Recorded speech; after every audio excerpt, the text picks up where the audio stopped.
Hi my lovely ones, it's Ethony. Welcome back to my channel, and today I am going through my February working decks for 2024. This is how this is going to roll. So first of all, I'm going to talk about the decks that are going to be staying from January into February. So I'm going to swap over cameras while I do this so that you can see everything and I can talk through why. So the first section is going to be decks that I've worked with in January. If you haven't seen that video, go check it out. And I'm going to be moving them into February's work as well.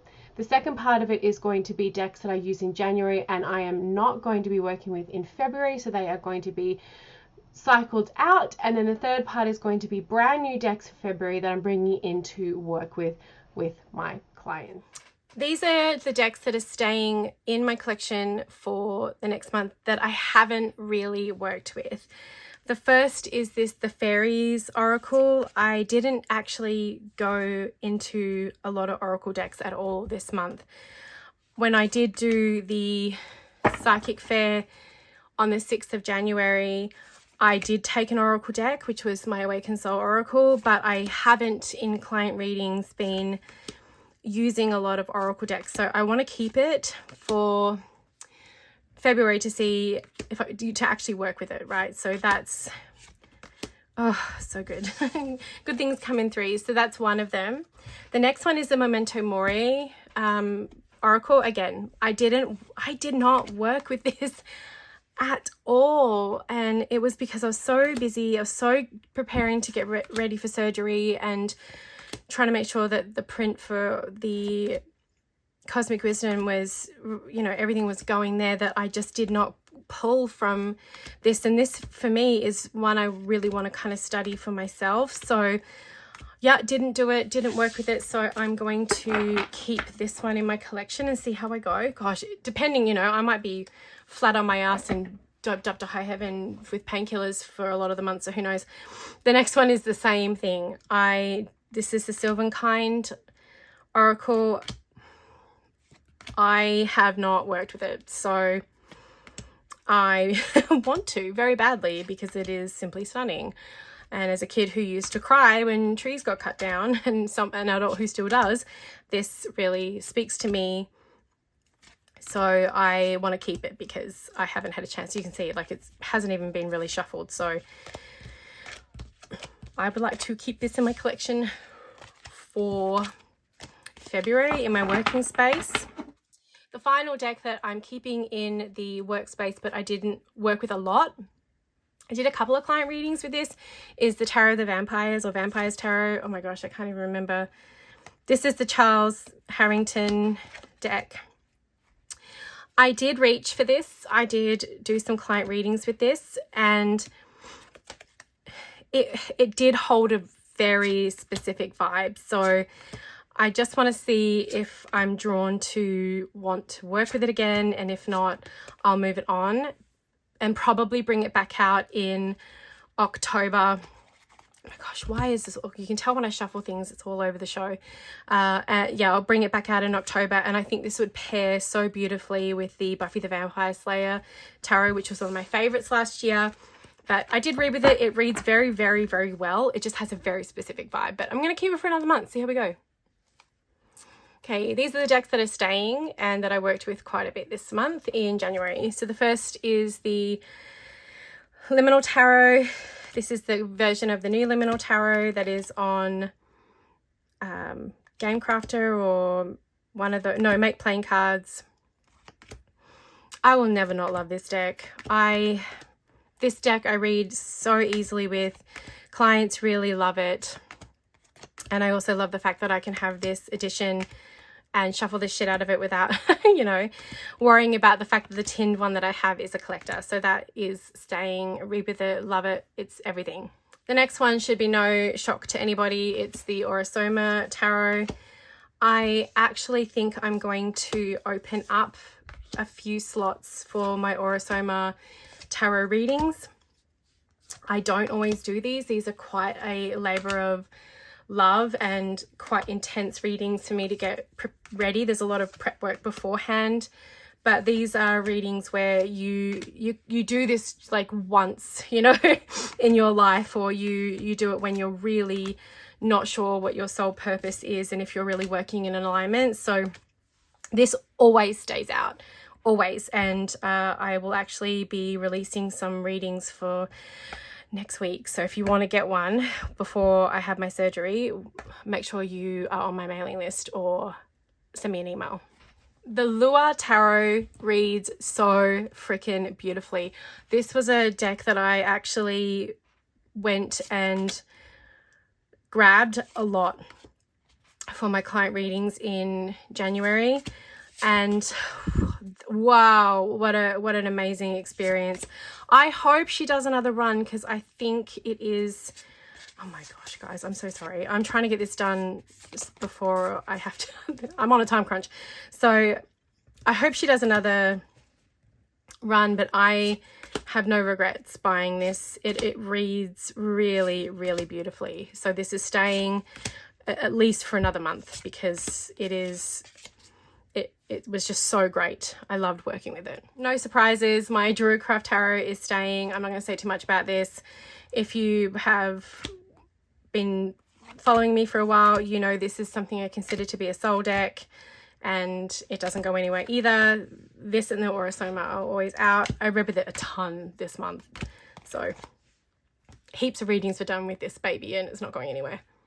Next we have the Zodiac Tarot, sorry, and this is also staying. I have been reading with it for, you know, quite a bit. It reads really lovely. I know it's all like it's black, but for astrology work, I adore it. So this is kind of like my go-to astrology deck right now. I feel like I'll probably move into like the Tarot of Heaven and Earth later on in the year, but I do like the vividness of the people in it, like the bold colors. So I'm working with this, and I've been reading with this, and it reads really lovely. That cardstock is really beginning to bow, but I mean, whatever. I use things, that's what they're for.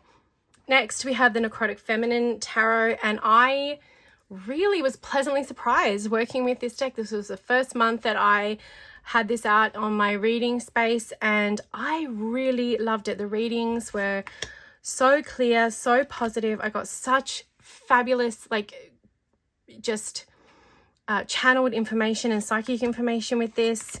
So I was like, yes, absolutely, this is staying in my workplace, because I had such a wonderful experience with reading with this deck. So she is staying for sure, and hopefully that continues in February.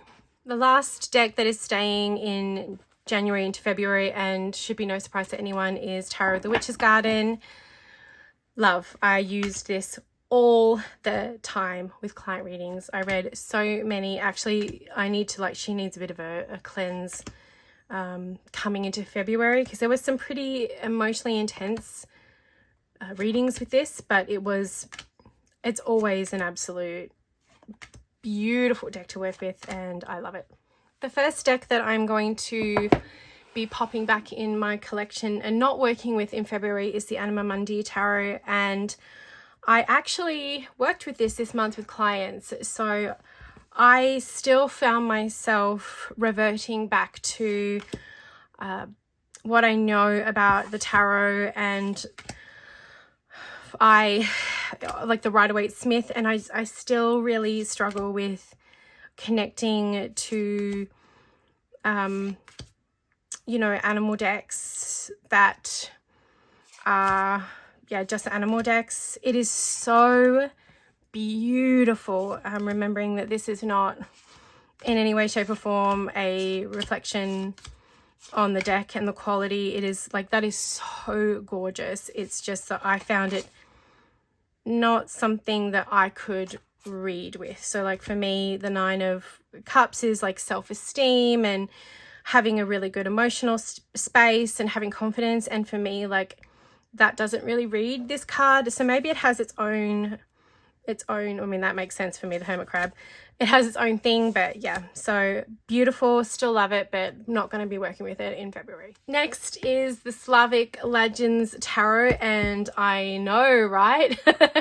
I adore this deck. It is just, for me, the time has come to allow myself to play with something else and to move into maybe some of the coming into spring vibes for me.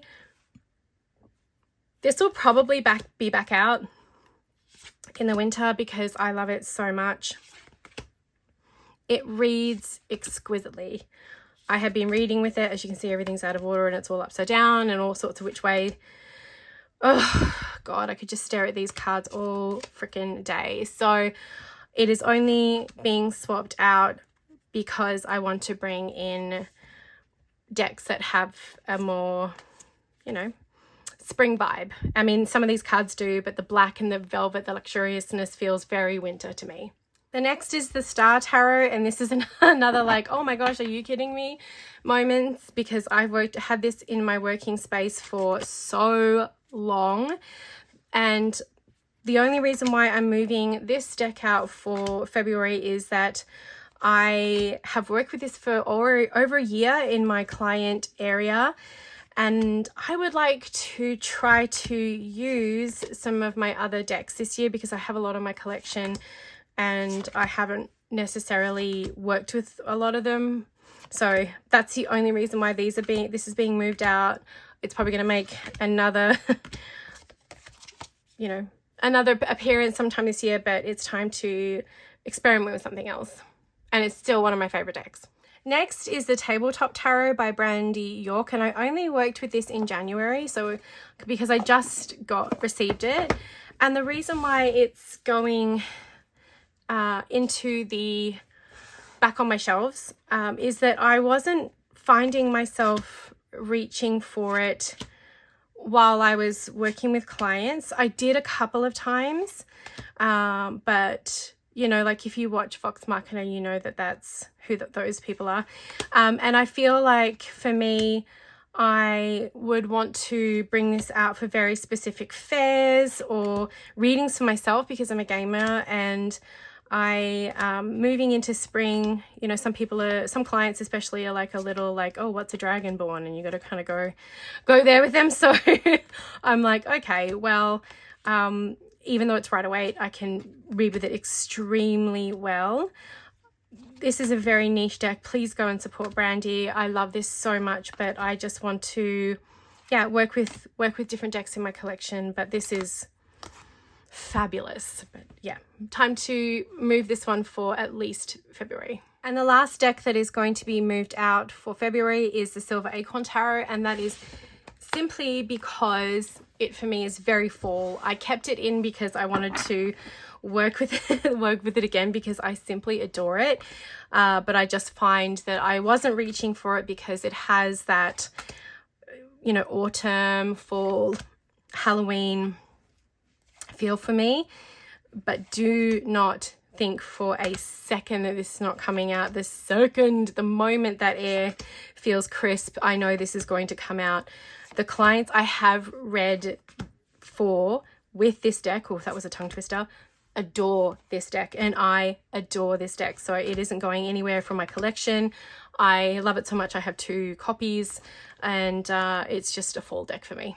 Okay, the first deck that I'm bringing in and working with in February is the 1909 Sawyer Redux Edition Rider-Waite. I wanted to bring this out because I haven't worked with it in a little bit since last year, and with going into surgery and really not being sure how many readings I'm going to be doing, I wanted to have something that was well known, that I could, you know, just pick up and read with. And I really, really, really love Jamie Sawyer's art. I love her, and I love all the mandalas in the background. I just really adore it with all of the astrology. It's a wonderful deck, and I just thought I could have another astrology deck out. I could have something that is super easy and clear for me to read. And this cardstock is great. It shuffles great. It reads great. So it was like a no-brainer. The next February deck is the Lion's Gateway Tarot, and this is by Jessica Lee Henry. I received this second edition from Jessica at the UK Tarot Conference, and I showed that in a video on my wrap up. I love the backs. You know, February, you know, Valentine's Day is in February. And again, this is, I've got the first edition, so I have worked with the first edition for quite a bit. So I wanted to bring out the second edition to actually work with her with clients in February. And I love her work. I love her artwork. She's such a sweetheart. It just reads really well. Again, if you can, there's going to be a few things here that are like, I just needed a deck that's easy and comfortable and not challenging when I'm healing. And as I just said, there may not even be many I swap out in March, just depending on how my recovery goes. But these backs, I love pink, so I felt like it'd be good to have some lovely pink energy while I'm healing. Next is the Circe Tarot, and this is a new one. You'll see a video coming out of some of the decks that I received from Los Caribou and Llewellyn late last year. I'm very backed up. I have a backlog. So I want to actually work with this and see how this works with clients because I'm intrigued. I like the idea. I like the artwork. I love Greek mythology, and I want to see how we go. I want to see if she will read for me and if we are in sync. It's Rider-Waite-Smith-esque, so I'm not having to, you know, hurt my poor brain to get into it. But it is, as you can see, Greek mythology, I'm probably saying Greco-Roman. Sorry guys if I'm saying that wrong, but yeah, I got it. I was like, Hera vibes all over. Let's Hephaestus. Let's give this one a go. So I thought it'd be a real fun one to try. Next we have the Cozy Witch Tarot deck by Amanda Lovelace, and I was so excited about this deck when I saw it coming out because I actually really love the Love Who You Are Oracle. I dig the back, you know, it's definitely got this Cozy Witch autumn vibes, and so it might sound like a little random that I'm bringing it out in February, but it had been sitting there and I was umming and ahhing about it, and then I have mixed feelings about this deck. It feels very young, and that's fine. I don't hate the borders and the little affirmation. It does read more like an oracle deck because when you have like the Hierophant, and tradition is important, but it doesn't have to be everything. It takes the nuance out of the tarot, which means it means it's like it reads more, it's more narrow, right? So like if you pull strength, it takes great strength to be soft. Well, that may not necessarily apply to the reading in that complete, you know, way. So I wanted to bring it out. As you can see, it hasn't even been shuffled. Lots has been changed, but I wanted to see if I go for it. The final deck that I'm bringing in for February, again, still has some like fall vibes, but I never got a chance to work with it, and I thought it might be a really fun way, even just for myself while I'm in recovery, to play. It's the Between the Worlds deck by Monica Badurski, or hopefully I'm saying that right. I just want to play with this. I have been wanting to since I received it late last year, and I just didn't have time. So I thought, let's bring in another Oracle deck and see how we go. And I do have a deadline for another book with Llewellyn for the beginning of April, which may be pushed because of my surgery. But if I'm doing some readings for myself, I want to see how this goes. And I thought it would pair really, really beautifully with the Memento Mori and the Lua. So, it's so pretty. I love this deck. So just even the vibe, like I get a good vibe from it. So that is that deck. So those are the decks. What did you think? Are you working with any of them right now? Let me know in the comments below, because your comments, even though it takes like 10 seconds for you to do, makes a massive, massive difference. And like and subscribe if you haven't already. All of the links for where you can go and find these decks if you want to get them yourself in your collection will be in the description box. No pressure or anything, this is just my working decks, and I will see you next time.